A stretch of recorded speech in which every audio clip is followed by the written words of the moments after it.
Salut à tous, j'espère que 2019 commence bien pour vous et que vous allez tous bien. Aujourd'hui je vous retrouve pour une vidéo qui vous expliquera comment je dessine la base de mes personnages. Cette vidéo là m'a été pas mal demandée par différentes plateformes et puisque c'est la première vidéo d'une toute nouvelle année pleine de progrès et de nouveaux projets, revoir les basiques ne fait jamais de mal.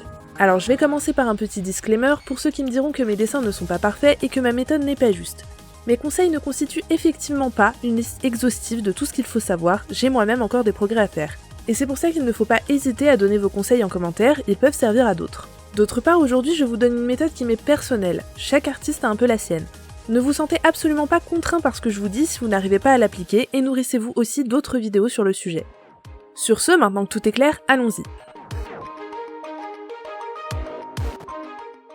Ça vous surprendra peut-être, mais je ne commence jamais par dessiner le visage. Je commence plutôt par placer mon personnage sur la feuille. Ici, le personnage est simplement debout, parce que le but c'est aussi de vous montrer les proportions d'un personnage bien construit. Mais dans le cadre d'une pose plus complexe, si la tête s'avère finalement mal placée ou pas de la bonne taille, avouez quand même que c'est super énervant de gommer tout le visage et de recommencer. Du coup je place le corps bien, je vérifie, et de cette manière je suis certaine que je peux dessiner le visage et les cheveux sans m'inquiéter. Si vous avez bien suivi, j'utilise la tête comme unité de mesure. Le buste fait 2 fois la taille de la tête et les jambes font 3 fois la taille de la tête. Pour les bras, les coudes sont supposés arriver à la taille et le bout des doigts un peu au-dessus des genoux. Et si vous faites un facepalm, ça vous aidera à vous donner une idée de la taille de la main par rapport au visage. Vous venez d'essayer, avouez. Ne vous inquiétez pas, vous n'avez absolument pas l'air ridicule. C'est très bien de s'observer pour visualiser à quoi ressemblent les choses dans la vraie vie. Pour finir, la largeur des épaules est égale à au moins 2 fois celle de la tête. L'idée c'est de commencer avec des formes très basiques et d'affiner petit à petit le dessin. Au départ, une silhouette en fil de fer avec des cercles pour marquer les articulations permet de visualiser où se place chaque élément. Ensuite, on se donne une idée de l'emplacement des muscles avec des formes géométriques, comme si c'était un pantin en bois. Par exemple, le buste d'un homme est plutôt triangulaire dans sa forme, donc je vais mettre un triangle pour placer mes éléments. Je ne sors évidemment pas ça de mon chapeau, aidez-vous de photos pour comprendre quelle forme géométrique utiliser. On continue comme ça en affinant jusqu'à avoir placé tous les muscles. Au fur et à mesure, je place chaque muscle sur les formes géométriques que j'ai dessinées au départ.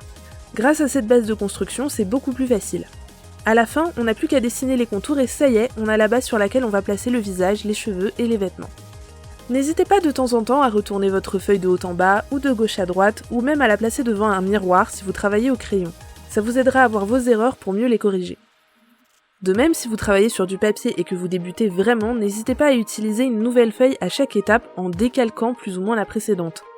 En gros, vous allez vous aider des traits de construction de la première feuille pour dessiner sur la deuxième et ainsi de suite, et comme ça votre feuille restera toujours à peu près propre.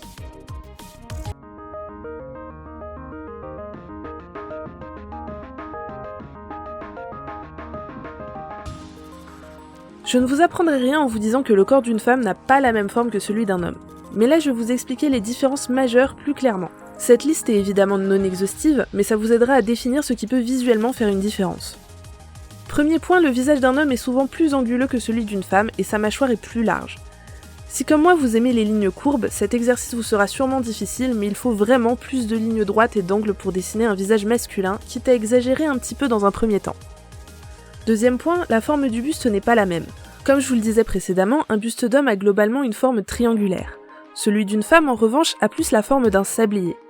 Pensez aussi à l'entrejambe, pas de forme en V pour l'entrejambe des hommes. C'est bête, mais j'en ai déjà vu et j'en ai probablement dessiné moi-même à mes débuts. Je profite de parler de la forme du buste pour faire un micro tuto boobs. Les boobs, c'est pas des sphères, ça a plus une forme de goutte d'eau et c'est légèrement pointu vu de profil. Et globalement, ça dépasse pas de chaque côté à moins que les seins soient vraiment énormes. Aussi, on voit souvent dans les mangas et les animés des vêtements qui moulent parfaitement la forme des seins, comme s'il fallait les enfiler un par un dans le vêtement. Ça existe pas ça en vrai. Les vêtements couvrent les 2 seins en même temps, ça fait une seule bosse, pas une bosse de chaque côté. Mais bref, reprenons. Troisième point, le dernier détail qui est mineur mais tout de même visible, c'est l'orientation des genoux.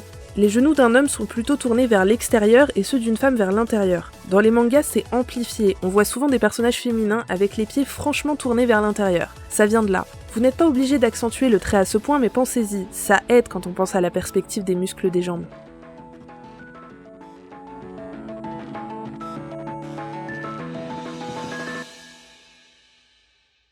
Le dernier point consiste à dessiner le visage. Pour dessiner un visage de face, dessinez un cercle partagé en deux par une ligne prolongée en bas.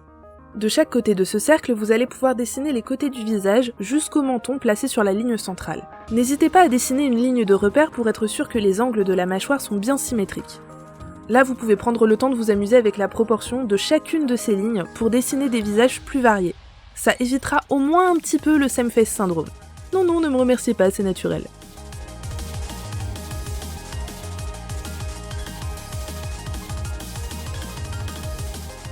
La ligne des yeux est tangente au cercle. J'ai pas trop d'astuces pour dessiner les yeux symétriques, mais il y a quand même une règle. La distance entre chaque œil équivaut à la taille d'un œil. Donc en gros, si vous dessinez 3 cercles ou ellipses de la même taille sur la ligne des yeux, ça vous aidera vraiment à placer les yeux correctement.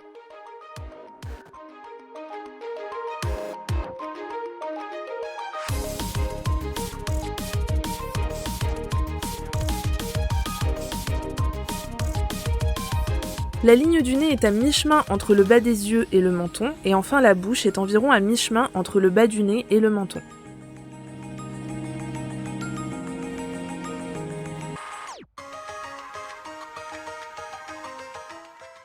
Et voilà, vous êtes capable de dessiner un personnage bien proportionné. C'est génial, plus qu'à mettre les cheveux et les vêtements en suivant les reliefs de chaque partie du corps. Merci à tous ceux qui restent malgré mon manque de régularité, j'espère que vous participerez nombreux au concours Facebook, et à la prochaine!